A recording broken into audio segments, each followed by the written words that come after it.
Hi guys, welcome to Pakistani family तो reaction. कैसे हैं आप सब। मेरा नाम वजहाद मेरा है। नाम तो नदीम। चैनल पर नहीं है तो चैनल को सब्सक्राइब कर लें। इंस्टा पे फॉलो नहीं किया तो फॉलो कर सकते हैं, लिंक आप लोगों को मिल जाएगा डिस्क्रिप्शन में। यार आज का टाइम है कि इंडिया और रशिया की दोस्ती इस तरह पहुंची हुई है कि रशिया को इंडिया अकेला नहीं छोड़ रहा। बिल्कुल। लेकिन जब एक टाइम ऐसा भी आया था कि मतलब के भारत के लिए रशिया पूरी दुनिया से भिड़ गया था, वो टाइम था 1971 इंडिया पाकिस्तान की वॉर। बिल्कुल। और आज इंडिया रशिया के लिए पूरी दुनिया से भिड़ा हुआ है। तो यही वीडियो है, ये वीडियो देखते हैं तब इसके बारे में सही कुछ कह पाएंगे। तो वीडियो देख लेते हैं, जल्दी से स्टार्ट करते हैं, काउंट करते हैं 3 2 1 एंड स्टार्ट।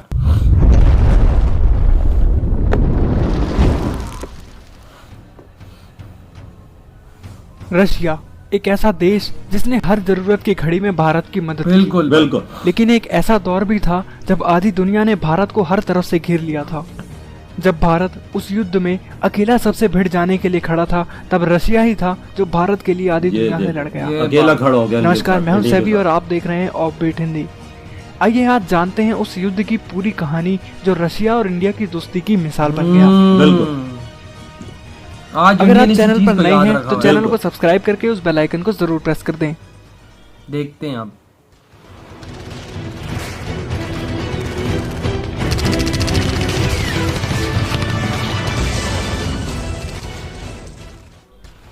साल 1971 इंडो पाकिस्तान वॉर। दोस्तों, साल 1971 से पहले बांग्लादेश पाकिस्तान का ही हिस्सा हुआ करता था, बिल्कुल। जिसे ईस्ट पाकिस्तान नाम से जाना जाता था। मगर ईस्ट पाकिस्तान में रहने वाले नागरिकों को हमेशा पाकिस्तान से अलग थलग करके रखा जाता था। ईस्ट पाकिस्तान में रहने वाले लोग बांग्ला बोला करते थे, जबकि वेस्ट पाकिस्तान को इससे कोई मतलब ही नहीं था।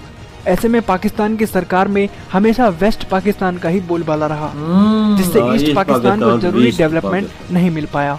इसी के चलते अब ईस्ट पाकिस्तान के लोग वेस्ट पाकिस्तान से नफरत करने लगे और वहाँ अलगाव की राजनीति ने जोर पकड़ लिया, जो धीरे धीरे भयानक रूप ले रही थी, जिसकी वजह से वेस्ट पाकिस्तान ने ईस्ट पाकिस्तान के लोगों पर बल प्रयोग कर उनका मुंह बंद करने शुरू कर दिए।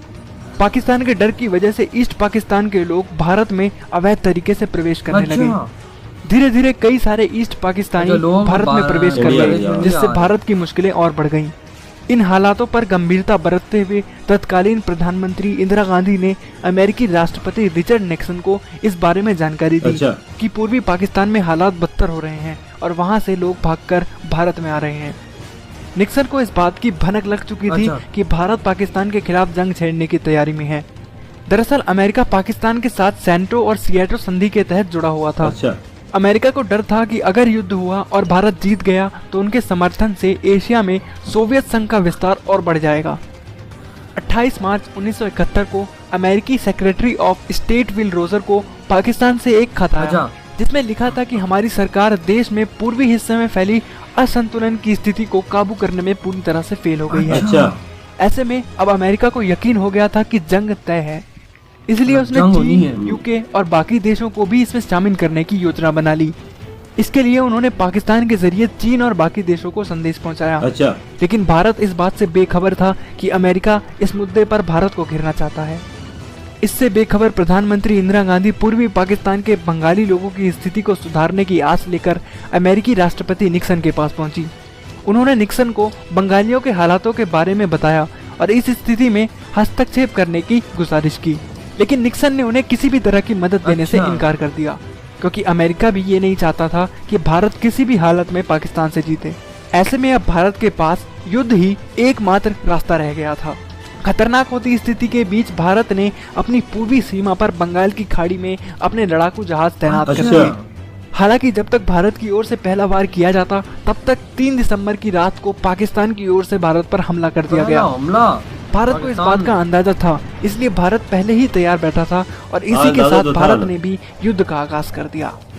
जब अमेरिका को इस बात का पता चला तो वो घबरा गया और उसने पाकिस्तान का साथ देने के लिए अपना लड़ाकू जहाज यूएसएस एंटरप्राइज बंगाल की खाड़ी के लिए रवाना कर दिया। अमेरिका ने सोचा कि वो अपने लड़ाकू जहाजों के दम पर भारत को आत्मसमर्पण के लिए धमका देगा। 10 दिसंबर को भारतीय खुफिया एजेंसी ने राष्ट्रपति निक्सन द्वारा सेक्रेटरी किसिंगर को भेजा गया एक संदेश पकड़ा, इसमें निक्सन ने कहा कि उनका 75,000 ton nuclear power aircraft USS Enterprise अपने निर्धारित स्थान पर पहुंच गया है। ओह भाई, खबर मिलते ही भारतीय नौसेना ने भी जवाब में अपने लड़ाकू जहाज विक्रांत को मैदान में उतार दिया।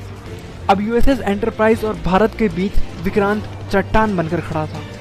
इसी बीच सोवियत खुफिया एजेंसी से एक और खबर आई कि ब्रिटिश लड़ाकू जहाज ईगल भारतीय महाद्वीप की ओर बढ़ रहा है। इसी के साथ ये भी पता चला कि अमेरिका, यूके और चीन ही नहीं बल्कि कई और देशों के जहाज भी भारत की तरफ बढ़ रहे थे, जैसे सऊदी, जॉर्डन और इंडिया को मतलब। हालांकि इसके बावजूद भी भारत घबराया नहीं और प्रधानमंत्री इंदिरा गांधी ने सख्त रवैया अपनाते हुए दुश्मन का सामना करने का फैसला किया। इस दौरान इंदिरा गांधी ने इंडो सोवियत संधि के तहत रूस से मदद मांगी और इसी के साथ रूस भी बिना किसी झिझक अकेले आधी दुनिया से भिड़ने निकल पड़ा। 13 दिसंबर को एडमिरल व्लादिमीर क्रुगलियाकोव के नेतृत्व में सोवियत संघ ने न्यूक्लियर हथियारों से लैस अपने लड़ाकू जहाज और सबमरीन भी भेज दिए। उस समय रशिया के पास इतने लड़ाकू जहाज नहीं थे जिससे वो सभी देशों को रोक पाए, इसलिए उसने अपनी पूरी ताकत लगा दी। रूस ने व्लादिवोस्तोक से अपने सोवियत क्रूजर्स, डेस्ट्रॉयर्स और न्यूक्लियर सबमरीन्स इंडियन ओशन में उतार दिए। इतने लड़ाकू जहाजों को देखकर यूके की हालत पतली हो गई और वो आधे रास्ते से ही वापस लौट गया। अब बारी थी अमेरिका की, जो कि लगातार भारत की तरफ बढ़ता जा रहा था। रूस ने अमेरिका को रोकने के लिए अपनी मिसाइल्स अमेरिकन एंटरप्राइज की तरफ कर दी। यानी रूस की मिसाइल्स की रेंज सिर्फ 300 किलोमीटर तक ही थी और इसीलिए रूस रिस्क लेते हुए अपने बैटलशिप्स को दुश्मन के बहुत करीब ले गया, जिससे दुश्मन उसकी रेंज में आ सके। और इसी के साथ कमांडर ने भी सबमरीन्स को पानी के ऊपर लाने का आदेश दे दिया, जिससे अमेरिका उन सबमरीन्स को देख सके और उसको ये बात समझ आ जाए कि भारत पर हमला करने के क्या परिणाम हो सकते हैं। जब अमेरिका ने रूस के लड़ाकू जहाज देखे तो वो भी समझ गया कि रूस के पास हर वो चीज मौजूद है जो समुद्र में एक युद्ध जीतने के लिए चाहिए। सही बात। रूस ने अमेरिका को सीधे सीधे चेतावनी दे दी कि अगर उसने भारत पर एक भी हमला किया तो वो परिणाम भुगतने के लिए तैयार है। और तभी अमेरिका के शिप भी वापस मुड़ते नजर आ गए। चीन को भी रूस ने सीधे सीधे तौर पर धमका दिया कि अगर भारत पर एक भी खरोच आई तो हमारी तरफ से भी चीन पर हमला कर दिया जाएगा। मतलब हर तरफ चीन भी अब समझ गया कि रूस से लड़ाई उसको बहुत भारी पड़ सकती है, इसलिए वो भी दुम दबा के वापस भाग गया। समुद्र में मौजूद भारी मात्रा में लड़ाकू विमानों ने बाकी देशों को भी वापस जाने पर मजबूर कर दिया और फिर धीरे धीरे सभी देशों के बैटलशिप्स उल्टे पांव चल दिए। इस तरह से रूस ने भारत की मदद तब की जब उसे आधी दुनिया ने घेर लिया था और इसी के साथ भारत उन ईस्ट पाकिस्तान के लोगों को भी आजाद कराने की तरफ बढ़ रहा था जिन पर पाकिस्तान ने इतने जुल्म करे थे। इस बीच प्रधानमंत्री इंदिरा गांधी ने एक नया दस्तावेज पारित किया और पूर्वी पाकिस्तान को अलग देश बनाने की अपनी योजना को आगे बढ़ाया। भारतीय सेना ने पूरी ताकत से हमला किया और लाहौर के रास्ते पाकिस्तान में दाखिल हो गए। पाकिस्तान सेना का क्षेत्रीय रक्षण भारतीय सेना के सामने कमजोर पड़ रहा था। इसे देखते हुए आखिरकार 14 दिसंबर को पाकिस्तान आर्मी के जनरल ए.के. नियाजी ने ढाका में मौजूद अमेरिकी उच्चायुक्त से कहा कि वो आत्मसमर्पण करना चाहते हैं, जिसके बाद ये बात वॉशिंगटन पहुंची और फिर वहां से नई दिल्ली में ये खबर आई। इसके बाद भारतीय सेना को आगे बढ़ने से रोक दिया गया। पाकिस्तान ने भारत के आगे आत्मसमर्पण कर दिया। भारत और पाकिस्तान के बीच आपसी सहमति के साथ पूर्वी पाकिस्तान को अलग देश घोषित कर दिया गया, जिसे बांग्लादेश नाम दिया गया, जहां पर आज भी बंगाली लोग खुशी से रहते हैं। ये भारतीय इतिहास का एक अहम लम्हा था, क्योंकि भारत ने सिर्फ पाकिस्तान पर जीत हासिल नहीं की थी, बल्कि अमेरिका, चीन, ब्रिटेन और बाकी देशों को भी अपनी ताकत का एक नमूना दिखाया था और ये भी संदेश दिया था कि तुम सब मिलकर भी भारत का कुछ नहीं बिगाड़ सकते। तो दोस्तों, आपको ये वीडियो कैसी लगी कमेंट करके जरूर बताएं।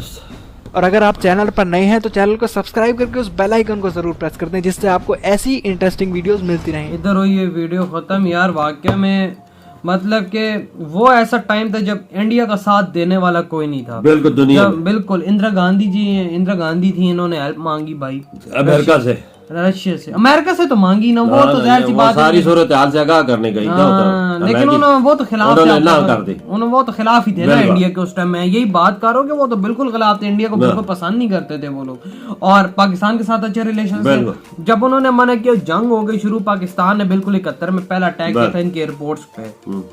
उसके बाद फिर जब देखा भाई ये इंदिरा गांधी जी ने उधर से आ रहे हैं, यूके के जहाज इधर से आ रहे हैं, अमेरिका के जहाज, चाइना तैयार हो रहा है भाई, सारा यूरोप आ गया था। बिल्कुल। 10-15 मुल्क हैं, सारों ने घेर लिया था इंडिया को। बिल्कुल इंडिया को कि भाई पाकिस्तान उस टाइम वाकई में पाकिस्तान के बहुत अच्छे नरेंद्र relations गांधी होते को थे। नजर तो कुछ नहीं आया, उसने रूस से हेल्प मांगी और तो रशिया ने सारी जोर अपना लगा दिया पूरी और सब आर्मी ने उतार दी, पूरी आर्मी अपने समुद्र के अंदर इंडिया के एक कहने पे उसने उतार दी थी और पूरी दुनिया को भगाने पे मजबूर कर दी। तो क्योंकि पूरी दुनिया को पता था कि अगर हम रशिया से भिड़े तो World War III और हम सबका बहुत गंदा ये नुकसान है। रशिया ने चाइना को भी वार्निंग दे दिया, अगर तूने हमला किया इंडिया पे तो समझ हम तेरे पे कर देंगे।